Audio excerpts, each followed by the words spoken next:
28번째 원리. 자신을 시험함과 사랑으로 교정함.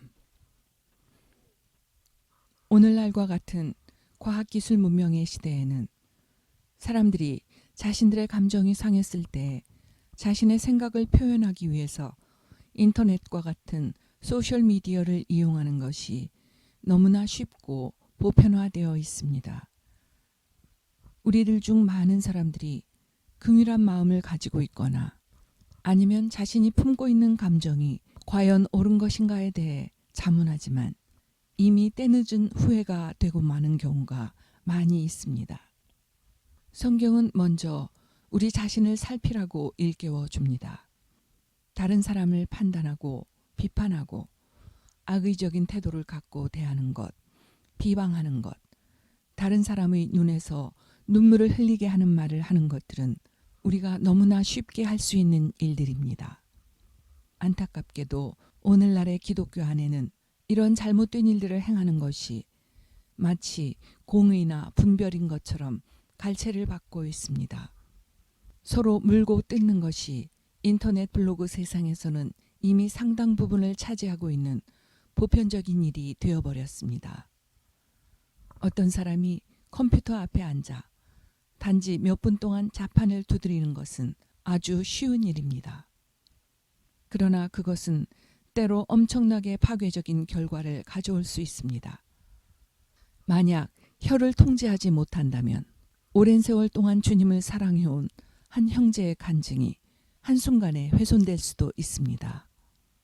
이러한 교정이나 비판은 대부분 기도의 부족이나 기도의 부재에서 비롯되고 또 개개인에게 직접 말해지지 않는 경우가 많으며 심지어 겉으로는 대단히 거룩한 것처럼 보이기도 합니다. 그러나 이러한 유형의 질책과 비난은 대부분 다른 사람들 안에서 비판의 영의 활동을 증가시키는 결과를 가져오게 됩니다. 물론 다른 형제의 교정을 위해서 기도하고 금식하며 주님을 구하는 형제들도 있고 교정의 대상인 개인을 설득하는 이들도 있으며 때로는 교정의 대상자가 살고 있는 지역 안에 있는 다른 형제들이나 자매들을 통하여 그러한 사역을 하기도 합니다. 그들은 주 안에서 이 귀한 형제와 자매들을 교정하는 마지막 수단과 방책으로서 공적으로 경계하고 주의를 주는 방법을 택합니다. 계속해서 죄 가운데 있는 이들에게는 사랑 안에서 행해지는 이러한 경계와 주의가 필요합니다. 또한 명백한 거짓 교사들이 활동하고 있는 하나님의 교회들을 경계함에 있어서도 이렇게 하는 것이 성경적입니다. 성경에서 말씀하고 있는 원리에 따르면 그리스도의 몸 안에서 일어나는 논쟁들은 반드시 먼저 하나님의 집 안에서 해결되어야만 합니다. 마태복음은 18장에서 이렇게 말씀합니다. 내 형제가 죄를 범하거든 가서 너와 그 사람과만 상대하여 권고하라. 만일 들으면 내가 내 형제를 얻은 것이요. 만일 듣지 않거든 한두 사람을 데리고 가서 두세 증인의 입으로 말마다 확증하게 하라.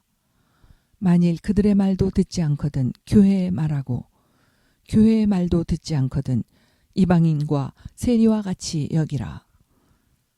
또한 누가복음 17장에서는 이렇게 말씀합니다. 너희는 스스로 조심하라. 만일 내 형제가 죄를 범하거든 경고하고 회개하거든 용서하라. 갈라디아서 6장에서는 또 이렇게 말씀합니다. 형제들아, 사람이 만일 무슨 범죄한 일이 드러나거든 신령한 너희는 온유한 심령으로 그러한 자를 바로잡고 너 자신을 살펴보아 너도 시험을 받을까 두려워하라.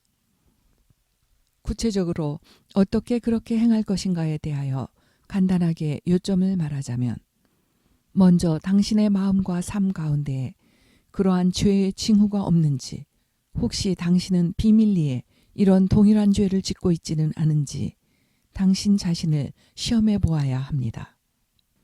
만약 어떤 사람이 당신과 다른 가르침을 유포할 때에 당신은 자신이 믿음 안에 서 있으며 바르다고 확신합니까?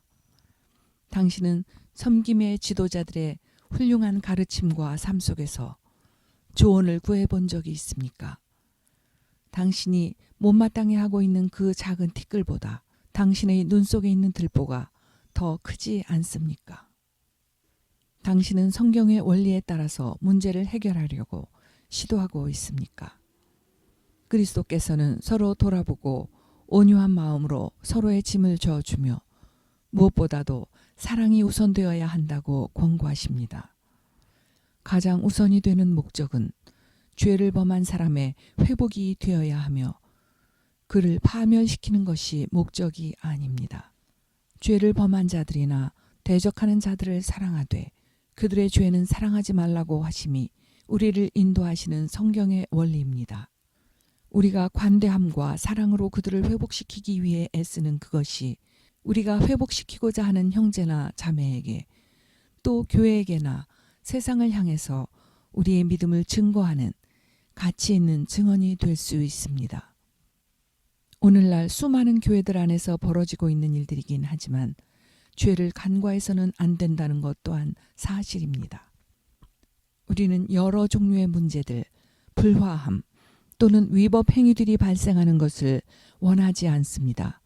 그런 일이 발생하면 우리는 이 문제를 하나님께 맡깁니다라고 말하지만 이것은 잘못된 일입니다. 성경은 교회 안에서 우리들을 대적하는 죄와 맞서서 싸워야 할 의무가 있음을 분명하게 말씀하고 있습니다. 한 개의 썩은 사과가 통 속에 있는 모든 사과들을 썩게 할 수 있습니다. 사탄과 그 졸개인 귀신들은 교회 안에 불화와 반감, 분열과 분노를 심기 위해서 분주하게 활동하고 있습니다. 사탄은 악의 씨를 우리 안에 심어서 우리가 서로를 물고 먹게 되기를 꾀하고 있으며 또한 믿음의 사람들을 파멸시키기 위해서 그들이 있는 곳을 찾아다니고 있습니다. 우리는 7번씩 70번이라도 용서해야만 하지만 죄를 범한 형제나 자매가 회개하고 돌이키지 않는다면 그런 사람과는 교제하지 않아야 합니다. 하나님께서는 우리가 다른 사람을 용서하면 하나님께서도 우리를 용서하시겠다고 말씀하셨습니다. 만약 우리가 용서하지 않는다면 하나님께서도 우리를 용서하지 않으실 것입니다. 죄를 범한 형제나 자매가 회개하고 용서를 구하며 변상을 할 수 있는 것들은 변상을 한 후에야 공동체 안으로 다시 받아들여져야 합니다. 사랑으로 경계하는 것과 사랑으로 교종하는 것, 그리고 계속적으로 공공연하게 죄를 짓는 형제나 자매는 정한 기간 동안 공동체로부터 떠나 있게 하는 것이 필요합니다. 그리스도의 몸 안에서 행해지는 어떤 종류의 교정이나 징계도 고라의 반역 앞에서 땅에 무릎을 꿇었던 모세의 본을 따라서 행해져야 할 것입니다. 이 겸손한 섬김의 지도자는 아무에게도 악을 행하지 아니하고 오히려 용서하고 자비를 베풀므로 하나님께 인정을 받았습니다. 결국 고라는 그의 불순종으로 말미암아 하나님의 심판을 받게 되었습니다. 모세는 고라 앞에서 놀라운 방식으로 그 자신을 낮추며 고라가 회개할 수 있는 모든 기회를 주었습니다. 모세는 그 자신의 명예나 평판을 높이려 하는 대신에 그저 겸손하게 주님께 순종했습니다. 우리는 예수 그리스도의 머리 되심 아래에서 모이는 가정교회들 안에서 이러한 일들이 일어날 경우를 위해 준비되어 있어야만 합니다. 빛이 강하게 비추이는 곳에서 원수는 혼란과 분열을 일으키기 위해 더욱 분주하게 활동할 것입니다.